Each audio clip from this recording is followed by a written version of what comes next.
Well, you may remember about a week and a half ago, a big score for Baldwin County law enforcement seizing more than $1 million in a drug case.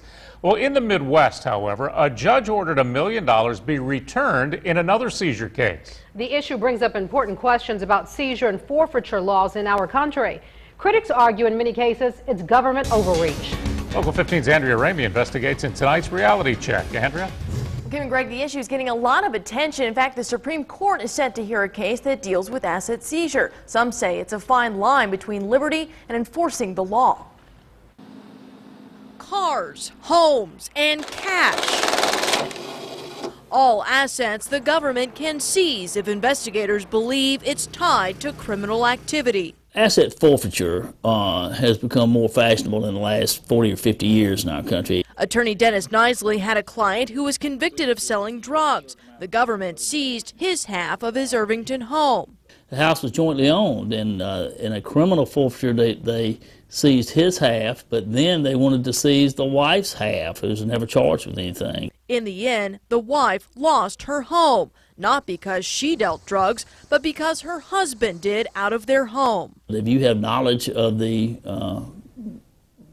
improper use of the property, you can lose your house. In that case, that man and woman lost their house. Knizley says asset seizure has a purpose, but in many cases it's government overreach. And it just lends itself to sometimes abuses because we can stop people on the roadway, take their cars, take their money, and we don't have to charge them any crime. This month, Baldwin County investigators seized $1.4 million after stopping a truck on I-65. This particular batch of money is connected to the narcotic trafficking trade.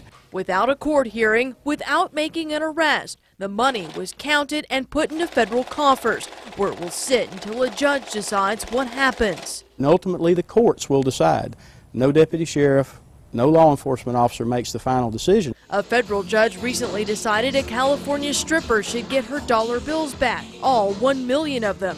The money was seized when troopers found the cash in the trunk during a traffic stop. But a judge ruled investigators couldn't link the money to the drug trade. Baldwin County Sheriff Hoss MACK says his office averages around $200,000 a year in cash seizures. It can't be used for personnel, it can't be used for bonuses or anything like that. It has to be used towards tangible assets that you can track and show that you're directly related to be used back in the law enforcement trade.